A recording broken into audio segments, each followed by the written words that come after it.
कलयुग में भी कहा गया है कि संगठन में ही शक्ति होती है। अभी तो सफ़र शुरू किया है, मंजिल का पता नहीं, अगर साथ आपका है तो नामुमकिन कुछ भी नहीं। इन्हीं पंक्तियों के साथ मैं हरीश खंडवाल मनखी आप सभी का मनखी की कलम यूट्यूब चैनल पर हार्दिक स्वागत अभिनंदन करता हूं। साथियों, कहते हैं कि कलयुग में संगठन में ही शक्ति होती है, और संगठन में शक्ति कैसे होती है इसका एक कहानी छोटी सी है, आपके सामने प्रस्तुत कर रहा हूं। कहानी सुनने से पहले आपसे अपील करना चाहता हूं कि आप अगर चैनल पर नए हैं तो कृपया चैनल को सब्सक्राइब अवश्य कीजिएगा, साथ ही वीडियो को लाइक शेयर कमेंट अवश्य कीजिएगा, ताकि इस तरह की वीडियो हम आप तक पहुंचते रहें और आप हमसे जुड़े रहें, हम आपसे जुड़े रहें। तो चलते हैं आज की इस कहानी में, संगठन में शक्ति।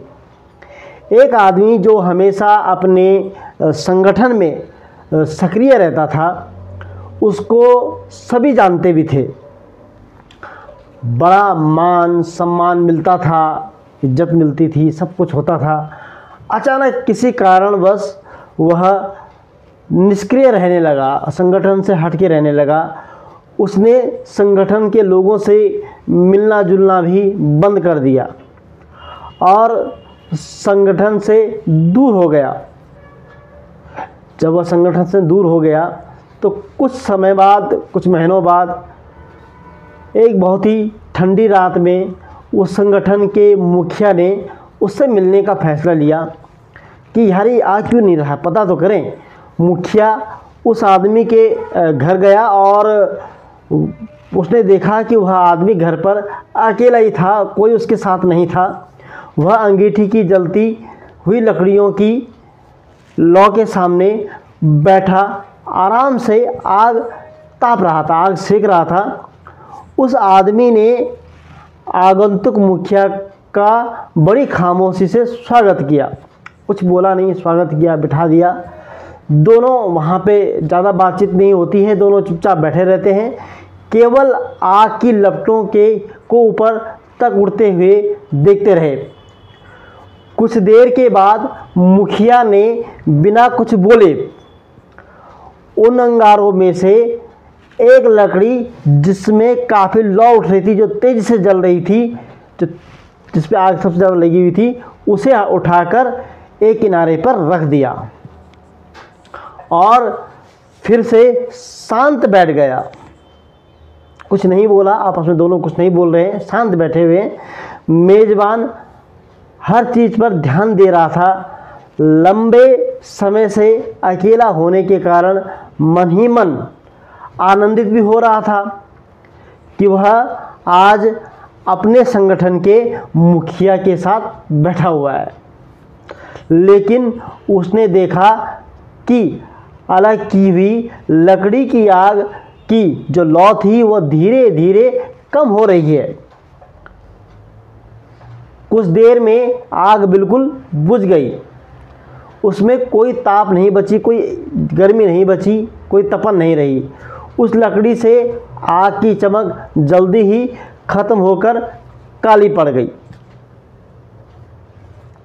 अब कुछ समय पूर्व जो उस लकड़ी में उज्जवल यानी प्रकाश था और आग की जो तपन थी, अब वह एक काले और मृत टुकड़े से ज़्यादा कुछ नहीं था। इस बीच दोनों मित्रों ने एक दूसरे से बहुत ही कम शब्द बोले, बहुत कम बातचीत हुई उनमें। जाने से पहले मुखिया ने अलग की हुई बेकार पड़ी काली लकड़ी को उठाया और फिर से आग के बीच में रख दिया। वह लकड़ी फिर से सुलगकर लौ बनकर जलने लगी और चारों ओर तेज रोशनी और ताप बिखरने लगा। ये सब केवल हो रहा है, बातचीत कुछ नहीं हो रही है उन दोनों व्यक्तियों के बीच। जब आदमी मुखिया को छोड़ने के लिए दरवाजे तक पहुंचा तो उसने मुखिया से कहा, मेरे घर आकर मुलाकात करने के लिए आपका बहुत बहुत धन्यवाद, बहुत बहुत शुक्रिया।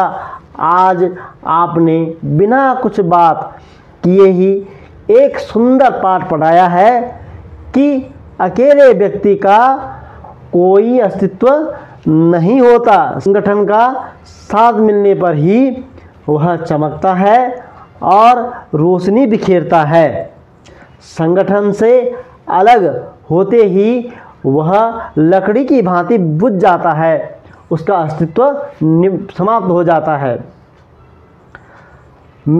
तो साथियों, संगठन से ही हमारी पहचान बनती है, इसीलिए कहा गया है कि संगठन हमारे लिए सर्वोपरि होता है, होना भी चाहिए। संगठन में जुड़े रहने चाहिए, किसी भी प्रकार का संगठन हो, मित्रों का संगठन हो, परिवार का संगठन हो, समाज का संगठन हो, उसमें हमें जुड़ा रहना चाहिए। संगठन के प्रति हमारी निष्ठा और समर्पण किसी व्यक्ति के लिए नहीं, उससे जुड़े विचारों के लिए प्रति होना चाहिए। और कलयुग में भी कहा गया है कि संगठन में ही शक्ति होती है। तो आज की वीडियो आपको कैसे लगी अवश्य बताइएगा। फिर मिलते हैं एक नई जानकारी के साथ, एक नई इसी तरह की कहानी के साथ फिर कल। तब तक के लिए धन्यवाद।